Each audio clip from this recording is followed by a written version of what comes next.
Thank you very much. No puedo hablar tan veloso como el señor Ramos, but I will try. First of all, let me thank you all for the invitation and pleasure to be here. It's always good to talk about this important topic like cohesion policy. My speech presentation will be as well centered around the current state of the play of the cohesion policy programs, what works well, what doesn't, what can be improved, what we implemented in terms of the MTR, and our opinions on what lessons learned can be applied to the post-2027. So basically starting with the current state of play in Croatia, like in many member states, the current programming period started later than expected. That affected absorption of our two major ERDF, KF, JTF programs that are nationally managed. Just to be brief on that, on average contracting rate in Croatia is 43% and only 5% of the approved expenditure.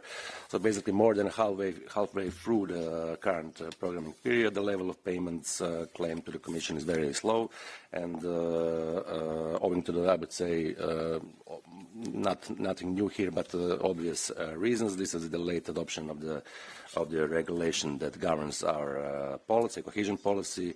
Of course, there was a need to face successive crises from COVID-19 to the war against Ukraine as well, energy crisis. Of course, this is something that everybody encounters at the beginning of the new perspective. He has to tackle the closing of the last one, so no excuses there. But as well, one has to emphasize that the priority that was given to the implementation of the NGEU instruments, more specifically RRF, really had a negative impact on the implementation of the cohesion policy, especially given its much shorter time frame. So basically, all this put additional administrative constraints on the member states to design and quickly deliver cohesion policy investments. To speed up, to catch up, we focused all our resources on preparing and launching calls for proposals. We don't have doubt that we will reach, or we will be in the situation of the commitment, and to avoid the commitment, we focused on things that were going well. So basically, taking opportunity on phased projects from the front 14 20. This will significantly contribute to the speeding up of the absorption process. As well, in the initial years, we accented the investments in the small and medium enterprises, since the dynamics of the implementation of these projects is rather faster than the large public infrastructure investments. More specifically, this would be smart specialization strategy investments and industrial transition of Croatian region, something that we are front runners, I would say, in the whole of Europe in our innovative approach here. As well, we took the opportunity to implement financial instruments. Almost 10% of our total national allocation, ERDF, KF, I mean, is related to the FYs, and already we have committed 100% and contracted almost 90% of these resources.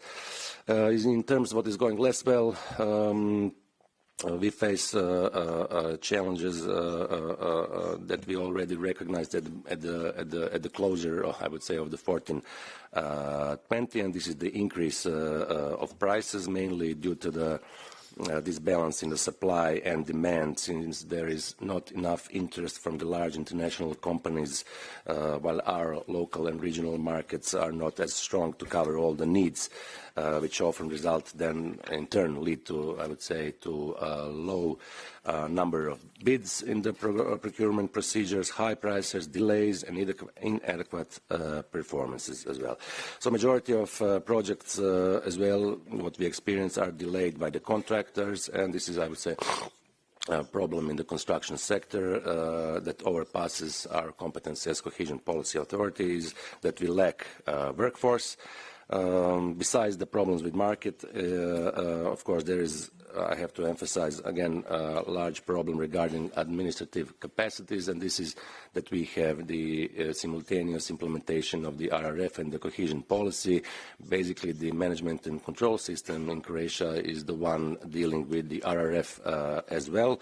So this is, and due to the shorter time frame of the RRF, all the focus is on the RRF.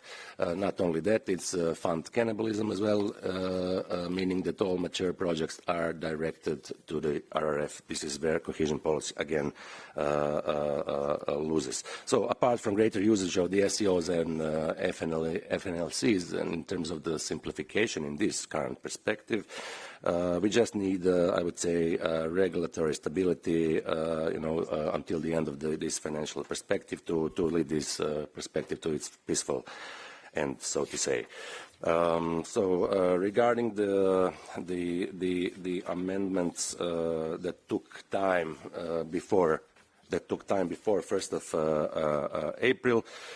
We already submitted them to the Commission. They were done according to the still standing, I would say, regulatory framework, because the new is just in the proposal phase. So basically, we created the midterm review documents, along assessment and amendments, and send them to the Commission by the cutoff date of the 31st of March. So the key changes here include a series of strategic adjustments within the programs aimed at improving implementation, efficiency, and adapting to changing circumstances. I would say, to a certain extent, we anticipated what the MTR, modernized MTR, would bring, because we already, in this first MTR, we introduced 150 million of wastewater and water infrastructure, new additional investments as well. We anticipated affordable housing, basically giving additional fresh money to the specific objective 4.3, somewhere around 35 million, and as well additional 15 million to the financial instruments that are related to the Urban Development Fund, and specifically for the investments related to the housing, but on the urban level, so to say. As well, we anticipated new step objectives, 1.6 to 2.9, additional 50 million euros here. I'm trying to speed up, Mr. Cordero. I would say that we already knew what was going to happen, so we anticipated everything. What will be in the next proposal. So, but basically, for us, it was not an option to withdraw the submitted MTR amendments. We are looking forward to receiving the comments from the Commission, to have it adopted, and just then try to enter a new negotiation process regarding. So basically, sorry for not being so fast as Senora Ramos. Thank you very much.